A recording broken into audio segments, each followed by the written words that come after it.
بسم الله الرحمن الرحيم.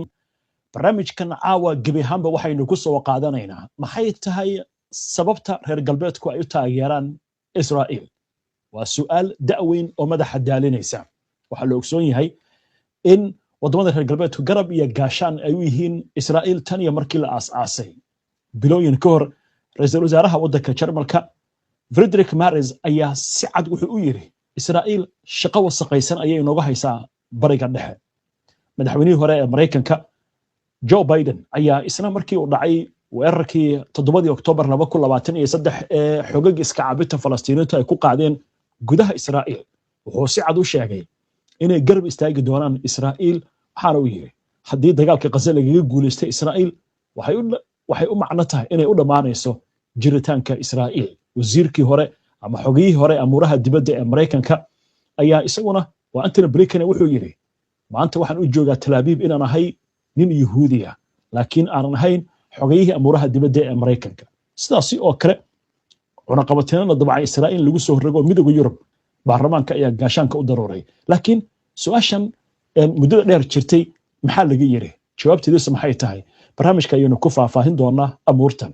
waxa uu adeegayaa sidii in uu yahay darbi ku oodan Yurub oo ka difaacaya Asia. waxa uu leeyahay waa ilbaxnimada Yurub oo naga hortaagan dad wuxuush ah. ma ahayn oo keliya in uu soo jeedinayay gorgortan siyaasadeed oo uu taageero ugu raadinayo wadamada Yurub inay Israa'iil taageeraan. waxa uu dhinacyo badan qoraalkiisa ku xusayay marka la fiiriyo xagga siyaasadda iyo xagga dhaqanka in reer galbeedka xiriirka ee Israa'iil la leeyihiin uu socday in ka badan hal qarni. maanta dagaal kasta oo military oo bariga dhexe ka dhaca waxa ay reer galbeedku ku dhaqaaqayaan taageero weyn oo siyaasadeed iyo abaabul military oo ay ku taageerayaan ama ku difaacayaan Israa'iil. arrintani waa soo noqnoqotay waxaana ay soo nooleynaysaa fikirkii cajuuska ahaa ee su'aashan xudunta u ahaa maxay reer galbeedku u taageeraan Israa'iil. taageeradooduna ay tahay mid shuruud la'aana iyo qaabka ay u taageeraan oo aanan la mid ahayn dal kale. sharaxaadda inta badan la bixiyo fikirkan waxay tahay ma aha isxulafaysi istiraatiijiyadeed mana lagu tilmaami karo xiriir ka dhexeeya labada dhinac. isxulafaysi siyaasadeed sida lagu yaqaano ma aha oo ku meel gaar ah ama dana ganacsi kama dhexeeyo waxa uu ku salaysan yahay dana wada jira. dowladuhu gaar ahaan dowladaha Yurub iyo reer galbeedka waxay u taageerayaan xulafadooda ilaa iyo inta xulafadaasi ay faa'iido u leedahay ama istiraatiiji ahaan ay waxtar u leedahay. hase ahaatee marka ay noqoto waddanka ay xulafada leeyihiin mid culays ku keena inta badan waa isaga tagaan. Israa'iil weli lagama tegin maxay tahay sababtu? waa gartay waa su'aal muhiim ah. laakiin haddaynu kusii socono marka arrintan ma waxay ku salaysan tahay jiritaan iyo dhaqaale ahaan iyo cudud military mise waxaa meesha ku jira waxyaalo taariikhi ah oo salka ku haya xiriir fog oo lagu difaacayo Israa'iil? dhaqanka reer galbeedka ay ku taageerayaan Israa'iil si mandiqa looma difaaci karo. Israa'iil looma tixgeliyo in ay saaxiib siyaasadeed la tahay wadamada reer galbeedka marka la fiiriyo nidaamka adduunka uu xiriiro iyo qiimeynta akhlaaqiyaadka. bedelkeedii wadamada reer galbeedka siyaasadaha ka jira waxay u arkaan Israa'iil in ay tahay ilbaxnimadooda qayb ka mid ah oo dhulka bariga dhexe ka abuuran. taariikh ahaan ayayna ku saleynayaan arrintaas. si loo fahmo aragtidaas waxaa waajib ah in arrimaha militariga danaysiga militariga laga gudbo ee la lafaguro Israa'iil maxay ka tahay wadamada reer galbeedka gudihiisa. dooda inta badan wadamada reer galbeedka ka jirta waxay tahay Israa'iil looma arko waddan ajnabi ah waxaa loo arkaa waddan ka tirsan Yurub looma arko waddan ka madax bannaan waddamada reer galbeedka, waxaana loo arkaa inay tahay qeyb ka mida siyaasadda reer galbeedka, dhaqanka reer galbeedka oo ku sugan gobolka bariga dhexe. markii dhankaas laga fiiriyo aad ayay xiriir oo leedahay Israa'iil afkaartii gumaysiga ay Yurub wadi jireen oo ay taariikhda casriga ah ku salaysan tahay. sanado badan waddamada reer galbeedka doodooda waxay ahayd inay soo dhoweeyaan sahyuuniyadda dadkii majaraha u waday oo abuuray baa la leeyahay dowladdan Israa'iil. waddamo badan oo reer galbeeda ayaa luqadda ay adeegsadaan oo la xiriirta khiyaaligii gumaysigii hore ee waddamada Yurub ka deegaana ka samaystaan waddamo adduunka dhinacyadiisa ku yaala ay ku andacoon jireen annagaa ilbixinay dhul aanan horumarsanayn. sidii oo kale dood ah ayay Israa'iil gobolka bari dhexe uga jirtaa oo lagu ooday ama gaashaan looga dhigay adduunyo ay reer galbeedku ka baqayaan. waa gartay waayahay maxay ka leeyihiin marka arrintan taariikhyahanada Israa'iiliyiinta? in taariikhyahan oo Israa'iili ah oo la yidhahdo Ilan Pape ayaa ku doodaya sahyuuniyadda lagama saari karo qarniga 19aad gumaysigii Yurub oo kala weeye oo qarnigii 19aad jiray. sidaas la mid Edward Said oo nin asalkiisu Falastiini ah oo Amerikaan ayaa sharaxaya qoraaladiisana ku sheegay dadka waddamada carabta wax ka qora in galbeedka taariikh ahaan ay bariga ka dhigeen inay yihiin meel aanan ka jirin maamul fiican isku dhex daadsan. sidaa darteedna dad dib jir ah oo rajciyeyna waxaana muuqata inay u baahan yihiin in la qarameeyo lana ilbixiyo. Israa'iil sababtaas ayaa loo taageerayaa. sidoo kale shaqooyin badan oo la qabtay Israa'iil ayaa hadda waxay noqotay in ay calaamad u tahay dowladaha casriga ah ee bariga dhexe ka jira, isla markaasna ay tahay meel hordhac u ah ama irid u ah waddamada reer galbeedka oo ay ku hareereysan yihiin waddamo hore loo soo gumaystay oo ku tilmaamaya in gobolka xasilooni darro weyn ka jirto. natiijaduna ay tahay in la taageero Israa'iil si ay uga tirsanaato istiraatiiji ahaan mid reer galbeedka waxtar u ah. waxaadna moodaa dareen ahaan iyo taariikh ahaan iyo jiritaanka Israa'iil in reer galbeedka ay ku tiirsan tahay. adduunka marka la fiiriyo waxaa cad sida uu hadalka u dhigay ra'iisul wasaaraha Israa'iil Ehud Barak oo jeediyey hadal uu ku tilmaamay annagu waxaan nahay guri weyn oo qasri ah oo meel duura ku dhex yaala. oo uu ka wado Israa'iil waxaa ku hareereysan dad wuxuush ah. Israa'iil waxay u taagan tahay inay tahay goob ilbaxnimadeeda inay la difaaco tahay, halka ay ku hareereysan yihiin waddamo loo arko inay qaswadayaal yihiin, khatarna yihiin. waa gartay waaya warbixintu maxay ka sheegaysaa dhanka warbaahinta iyo diblomaasiyadda sida Israa'iil looga taageerayo? warbixinta sida weyn u soo noqnoqotay oo siyaasiyiinta reer galbeedka iyo dadka mufakiriinta ah waxay muujinaysaa inay gumaysi hore tahay Yurub ilaalinaysana waddanka keliya ee gumaysiga ku soo haray. waxay aaminsan yihiin ilbaxnimada reer galbeedka jiritaankeeda waxa weeye waxa tusaale u ah Israa'iil oo ah jasiirad yar oo ku taala bariga dhexe oo ah gobol aan xasiloonayn. waxaana lagu qeexayaa Israa'iil sidaa daraaddeed inay noqotay maskaxda iyo caqliga iyo goobta laga ilaalinayo ilbaxnimada reer galbeedka.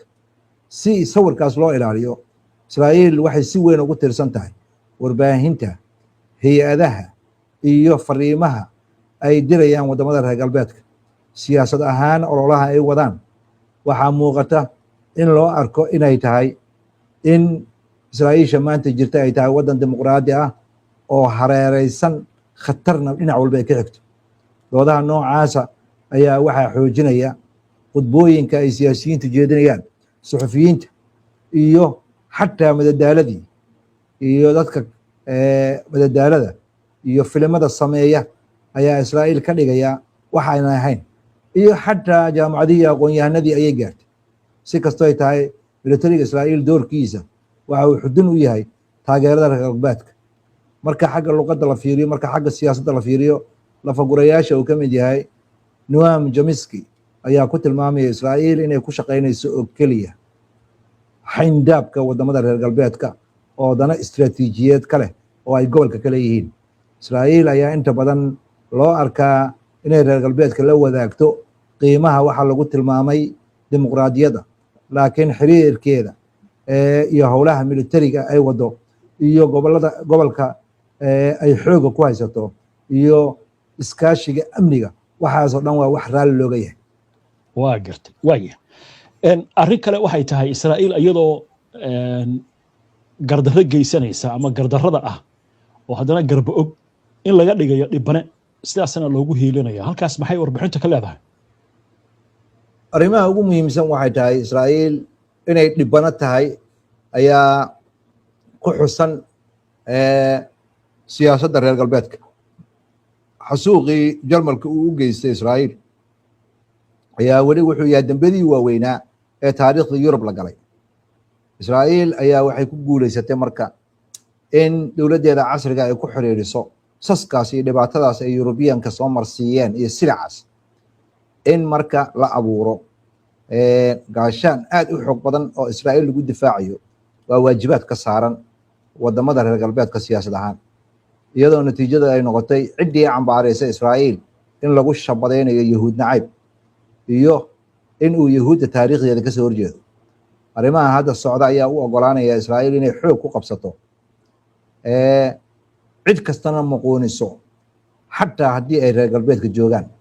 waxaana yeelaya baa leeyahay walwalka amni ee ay dareensan tahay iyo xanuunka ay soo martay iyo taariikh ahaan dhibaatada loo geystay. dhanka kale, falastiiniyiinta oo inta badan aanan loo arkin loona haynin wax u garaabid ah ayaa dhibaatada ugu weyn waxay kasoo gaartaa Israa'iil. dadka laga dilo iyo tirikoobkooda hoos ayaa loo dhigaa. luqad waxaa lagu isticmaalaa xagal daacin lagu sameynayo, waxaa loo isticmaalaa inay amniga khatar ku yihiin. waxaa inta badan la sheegaa in ay derisnimada iyo nabadda ay burburinayaan, halka dadka laga dilo la leeyahay waa wax dad kama u dhintay. halka siyaasiyiinta Israa'iil Falastiiniyiinta xorriyadoonka la iska indha tiro laguna sheego inay khatar yihiin. waxaa muuqata in Falastiiniyiinta ay ku goobtaan Israa'iil iyo wax allaaliya wixii u garaabaya iyo wixii garab taagan. waa gartay waay arrinta warbaahinta dib ugu laabanno iyo cilmi baarisada ama daraasadaha laga sameeyey arrintan maxay soo bandhigeen? daraasaad la sameeyey warbaahinta reer galbeedka laga sameeyey sida looga hadlo isu dheelitirnaanta wararka laga baahinayo Falastiiniyiinta iyo Israa'iil. cilmi baarista waxaa lagu ogaaday in erayo dareen leh loo isticmaalayo markii Israa'iil dad laga dilo ama ay wax noqoto marka la barbar dhigo Falastiiniyiinta, halka colaadda Falastiiniyiinta dhibaatada gaartay ay ka weyn tahay kana badan tahay tan Israa'iil gaartay. dhimashada Israa'iil waxaa laga dhigayaa mid sida inay Yurub ka dhacdo oo kale ah, dad mataqaanaa ilbaxa in la dilo oo kale, halka Falastiiniyiinta dhimashadoodan laga dhigayo inay tahay wax dabacsan oo aan macno lahayn. waxaana muuqata ma aha oo keliya qaabkan natiijo ku timid waa olakac loogu talagalay, waxayna muujinaysaa in ay aqoon-yahanada dhaqanka reer galbeedka iyo hay-adahooda inay arrintaani ay aad ugu baahsan tahay. suxufiyiinta, aqoon-yahanada, dadka siyaasadda ka shaqeeya, ayagoo xataa aanan ku talagelin ayaa doodaasi Israa'iil lagu taageerayo ayuu qof walba daba socdaa oo taageeraya. waxaadna moodaa inay tahay wax laga soo dhaxlay xilligii gumaysiga oo lagu soo kacay Yurub. weli waxa ay kasoo kaban la'yihiin. waxay leeyihiin wixii nagu soo dhacay oo kale ayaa Israa'iil haysta. waxayna aad u necb yihiin dhaqanka ka jira bariga dhexe. dadka aqoon-yahanada ee reer galbeedka jooga ayaa ayagana door muhiima ku leh siday u xoojin lahaayeen aragtidaas. jaamacadaha, cilmi baarayaasha ayaa inta badan u qaabeeya falalka Israa'iil inay tahay tallaabooyin amniga lagu adkaynayo, halka Falastiiniyiinta lagu sheegayo iska caabin iyo in ay yihiin xag jir xasiloon darrena ka shaqaynayaan. ardadii hadda reer galbeedka jaamacadooda ka mudaaharaadaya markii dagaalka Gaza socday ayaa jaamacadihii waaweynaa reer galbeedka waxaa lagu shabadeeyey dadkii mudaaharaadayay inay khatar ku yihiin amniga jaamacadaha ayagoo ka falcelinayey fal bani aadanimo ah iyo dhibaato loo geysanaya dad bani aadana waxaana muuqata hay-adihii iyo jaamacadihii in ay qaateen mowqif ah in dadka ka soo horjeeda aragtida Israa'iil in la shabadeeyo jaamacadaha laga eriyo xataa macallimiinta waxaana muuqata in uu dhab noqday inay tahay guri weyn oo ku yaala meel duura Israa'iil oo cid walba inay taageerto tahay waa gartay waaya warbixintu waxay kaloo soo qaadatay sida siyaasiyiinta reer Yurub uga hadlaan Israa'iil maxaa laga yiri dhinacaas siyaasiyiinta reer galbeedka ayaa si furan u taageera luqadda ilbaxnimada iyo qiimaha Israa'iil lagu taageerayo madaxweynihii hore ee waddanka Mareykanka Joe Biden ayaa yiri haddii Israa'iil aysan jirin waxay noqon lahayd inaan anaga soo alifno si ay danaheena uga shaqeyso waxayna muujinaysaa Israa'iil in ay muhiim u tahay istiraatiijiyada reer galbeedka iyo danahooda ideolojiyadeed dhinaca kale madaxweynihii hore Barack Obama ayaa ku xiriiriyey badbaadada Israa'iil inay toos ugu xiran tahay in afkaarta reer galbeedka iyo ilbaxnimadooda ay kobocdo ama jirto hogaamiyaasha Israa'iil oo ka mid yahay Benjamin Netanyahu ayaa isagana ku qaabeeyay Israa'iil in ay tahay xoog ilbax ah oo difaacaya wadamada reer galbeed kana difaacaya khatarta ku hareeraysan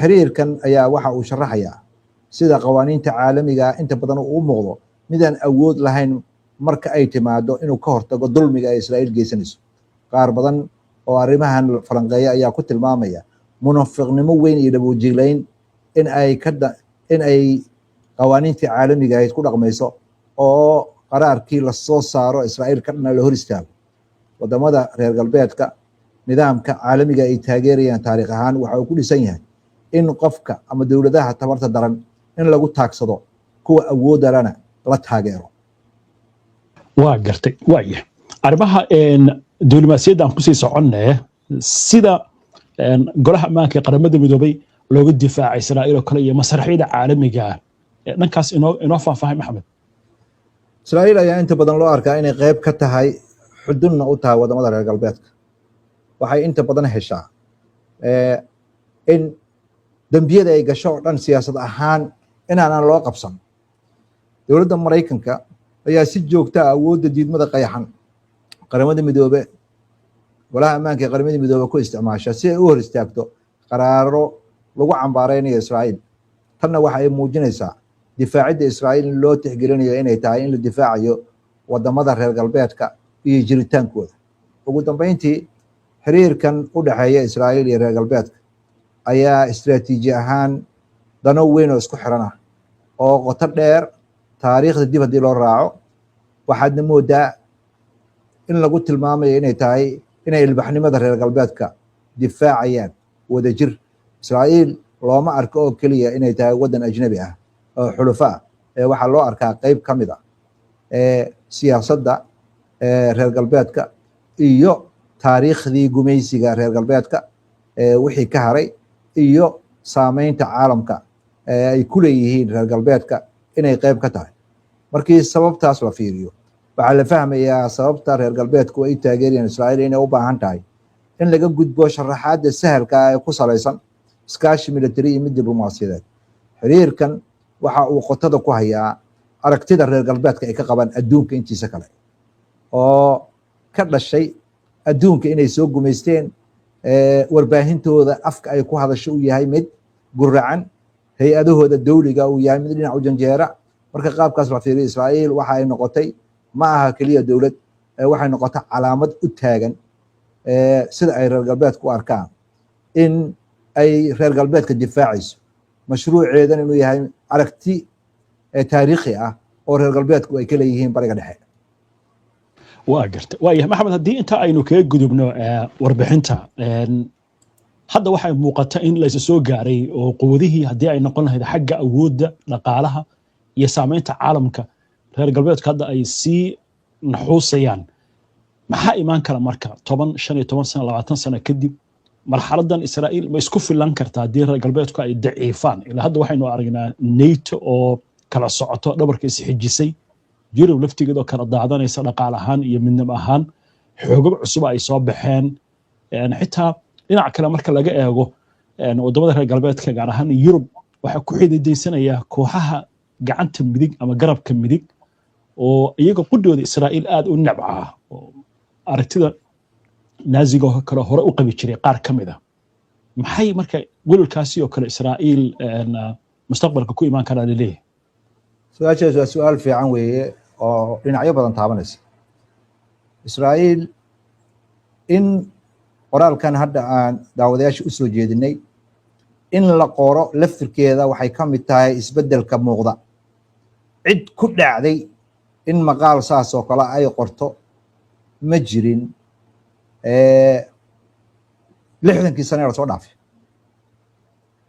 sababta keenaysa in hadda lagu dhiirado in Israa'iil laga hadlo oo sidan loo soo xigto dad kutubtooda xataa ay ambaar lahaayeen oo aan la ogolayn xataa kutubtooda in la akhriyo kasoo qaad Jominiski waxaa lagu shabadeeyay inuu yahay nin shuuci ah Anwar Saciid asagoo bugaag badan qoray professor ahaa waxaa lagu shabadeeyay nin yahuuda nacab inuu yahay dadkan in la soo xigto laftirkooda waxay sheegayaan inay run yihiin la cadeeyo waxa ay muujinaysaa isbeddelka socda tan kale Yurub jaamacadaha wargeysyada meelaha lagu daabaco bugaagta iyo tirada waaweyn ee bugaagta daabaca kulli waxaa galgal ku leh sahyuuniyadda waxa weeye wax allaale iyo wixii reer galbeedku ay sameynayeen oo dhan nimankan waa ku dhex jireen khabiirada gobolka bariga dhexe u qaabilsan reer galbeedka ee daraaseeya af carabiga barta laba shaarayaasha ah ayagoo Mareykan iska dhigaya carabta u yimaada ayagoo Faransiis ka dhigaya carabta u yimaada kulligood waligood yahuudi ahayn ka dhex shaqeynaysa hadda laakiin adduunku wuxuu noqday in cid walba waxay tahay la ogaado wadamada bariga dhexe ku yaala khariidad ahaan xataa markii la jeexjeexay dadkii khariidada fadhiyay ee wax jeexjeexay xataa yahuud bay ahayd waxaa hadda muuqata marka adduunkii inuu isbedelayo reer galbeedkii inuu nuxuusayo Mareykankii awoodiisa inay sii nuxuusayso oo dagaalkan hadda Iiraan lagula jiro wax badan bedelay caalamkii hadda inuu dhinac u guurayo Asia hadda inay noqonayso wadamada adduunka ugu dadka badan Hindiya ku jirta China ku jirta waxa ku jira Bangladesh ku jirta waxa ku jirta Indonesia ku jirta meesha 44 dal ee Yurub ku yaala ay dad la'aan hayso caruur ayna dhalaynin dhinaca kale dadka ayaa badanaya xirfadii iyo aqoontii ayaa xagga u wareegtay waxaad moodaa marka 40 sano 50 sano soo socota isbedel weyn inuu imaanayo haddana waxa isbedelay qaabkii loo dagaalamayay iyo habkii loo dagaalamayay qarnigii 20aad dawladihii awoodda isku hayay oo ay Yurub ka mid yihiin ayaa haddeertaan waxay yihiin kuwa lagu eedeynayo inay naftooda difaaci kareen sida madaxweynaha Mareykanka hadal ku dhigayo Mareykankii oo isbidayay inuu adduunka ugu xoog badan yahay 40 maalmood ee dagaalku la galay Iiraan waxa uu gaari waayay dhammaan hadafyada uu sheegtay marka guul darrada waxa ay keenaysaa Israa'iil inuu tooshka ku daarmo Mareykanka labada xisbiba waxaad moodaa taageeradii Israa'iil loo hayay inay meesha ka baxayso waa la arkaa Israa'iil inay dulmilay tahay cid kasta aragta jiilasha hadda haray ee da'dooda u dhaxayso 50 ilaa 90 ayaa Israa'iil hadda ay u tahay qaabka laga hadlayo laakiin jiilasha soo socda Israa'iil lacagta lagu bixiyo ayaa su'aal laga keenaya Mareykanka waxa leeyahay sababta lacag loo siinayo dad naga nolol fiican caafimaad bilaash haysta waxbarasho bilaash haysta maxay tahay sababta lacag loo siinayo dad masaakiina guryahooda ku duminaya oo dhulkooda xoogaya marka adduunkii sidii hore waa ka ilbaxsanaanaya tan kale oo khabiirada qaar ay hadal ku dhigayaan xadaarada reer galbeedku ay sheeganayaan ee ilbaxnimada ah waxa weeye 200 sano ee adduunka talinayeen waxaan dil biriliqo iyo burburin ahayn ma hayaan. waxaadna moodaa hadda Afrika, Asia iyo cid kasta inay soo baraarugtay, horumarka xaggiisa laga horeeyo. wadamadii lafdhabarka u ahaan jiray gumaysiga sida Faransiiska oo kale la saadaalinayo inay ka mid yihiin 10 dal ee burburi doona. maxaa Faransiiska loogu daray 10 dal ee burburi doona? waxaa loogu daray waxa weeye 8 sano la soo dhaafay ayaa waxaa la sheegay dowladdii la dhisaaba in ay shaqayn laadahay, mudaaharaadyo joogtaa, dadkii oo kacsan, siyaasiyiintii iyo shacabkii iyo shaqaalihii oo isfahmi la. marka waxa weeye isbedel xoog leh ayaa socda. in maqaar sidaan oo kale lagu dhiiradana waxay muujinaysaa isbedelada muujinaya. Israa'iilna hadda waa cusub ayaa u bariyay, awooddii ay sheegan jirtay iyo xooggii ay sheegan jirtay ma hayso. Israa'iiliinta laftirkooda ayaa qoraya in ay cagta saareen waddo aynan ka soo noqon karayn. waa tahay maxamed, aad baad u mahadsan tahay. daawadayaashu way mahadsan yihiin. inta ayaan kusoo gabagabeynaynaa daawadayaal barnaamijka. waana ku mahadsan tihiin daawashada barnaamijka. si aad ula socoto wararkan iyo barnaamijyada iyo macluumaadka aynu halkan ka soo gudbino, haddii aad ku cusub tahay baraheena bulshada ama horay aadan ugu xirnayn, hadda ku soo biir. waa inoo barnaamijka xiga insha allah. inta ka horeysa salaamullaahi calaykum waraxmatullaahi wabarakaatu.